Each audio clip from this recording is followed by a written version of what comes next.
ان کے 4 دور میں کتنی مہنگائی ہوئی کہ صرف ایک دور میں دوسرے دور میں 8.3 ہوئی تھی، باقی ساری 10% سے زیادہ مہنگائی۔ شور مچایا جاتا ہے کہ جی بڑی مہنگائی آ گئی، ہمیں گورنمنٹ کو ہٹا دو کیونکہ اتنی مہنگائی آ گئی۔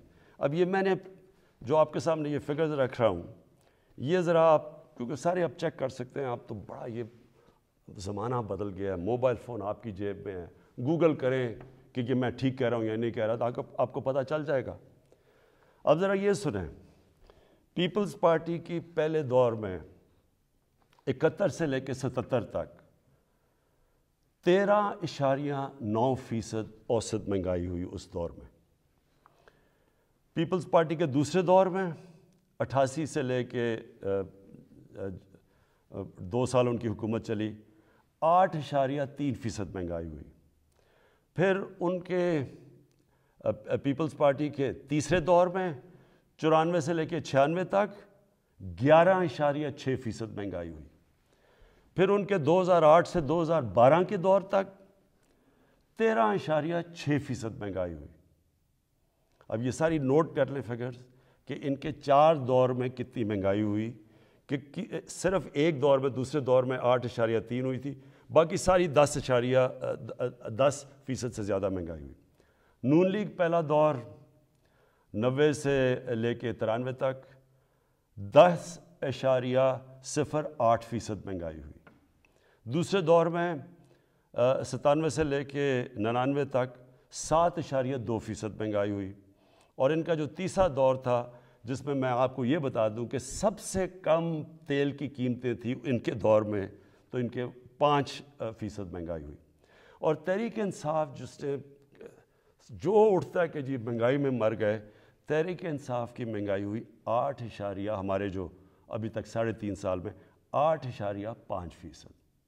تو پہلے تو یہ ذرا واضح ہو جائے آپ کو کہ مہنگائی کتنی ہے ان کے مقابلے میں، کیونکہ وہ بڑا شور مچا ہوا جی گورنمنٹ گرا دو، جلدی سے گرا دو، کیونکہ لوگ پس گئے مہنگائی میں۔ پہلے ہاں ہے مہنگائی اور میں اس کے اوپر ابھی بعد میں آنے لگا ہوں، لیکن ہم اس وقت مہنگائی آئی ہوئی ہے جو دنیا کے اندر مہنگائی کا سائیکل آیا ہوا ہے۔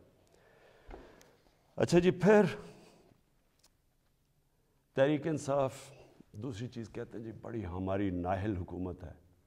تو میں صرف اب آپ کو صرف جو انٹرنیشنلی مانا گیا کہ تحریک انصاف نے کس طرح یہ سارے چیزوں کا مقابلہ کیا، اب میں صرف انٹرنیشنل اکنالجمنٹ بتا رہا ہوں کہ دنیا نے تحریک انصاف جو اس وبا میں جو 100 سال میں ایک دفعہ اتنا بڑا بحران آتا ہے، تو دنیا کیا کہتی ہے۔ سب سے پہلے اکانومسٹ میگزین جو دنیا میں ساری دنیا کی اکانومیز کا جائزہ لیتی ہے، وہ کہتی ہے کہ 3 سالوں کے اندر جو یہ کرونا کا دور ہے، جو ملک ٹاپ 3 میں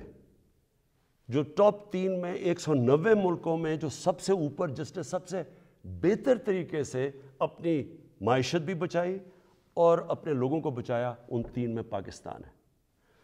ورلڈ بینک نے تعریف کی، ورلڈ اکنامک فورم نے تعریف کی، ورلڈ ہیلتھ آرگنائزیشن نے خود مثال دی پاکستان کی کہ جس طرح انہوں نے اس چیلنج کا مقابلہ کیا۔ تو اگر اتنا نااہل ہوتا ملک، تو دنیا کے اندر جدھر ساری دنیا کی بڑی بڑی اکانومیز ہمارے سے بہتر سسٹمز جن ملکوں کے تھے، اگر وہاں اتنی تباہی آئی ہے اور پاکستان اس سے نکلا ہے۔ بل گیٹس جب ابھی مجھے ملنے آئے تو انہوں نے خاص پوچھا کہ کیا آپ نے قدم اٹھائے تھے کہ آپ اتنے بڑے چیلنج سے آپ اتنی بہتر نکلے۔ وہ باقاعدہ NCOC جدھر سے ہمارا سارا یہ کنٹرول ہم کرتے تھے، باقاعدہ وہاں گئے، انہوں نے تعریفیں کی اور پھر یہ بھی تعریف کی کہ ایک طرف ہم کرونا سے لڑ رہے تھے اور دوسری طرف اب پچھلے سارے سال میں کوئی پاکستان میں پولیو کا کیس نہیں ہوا۔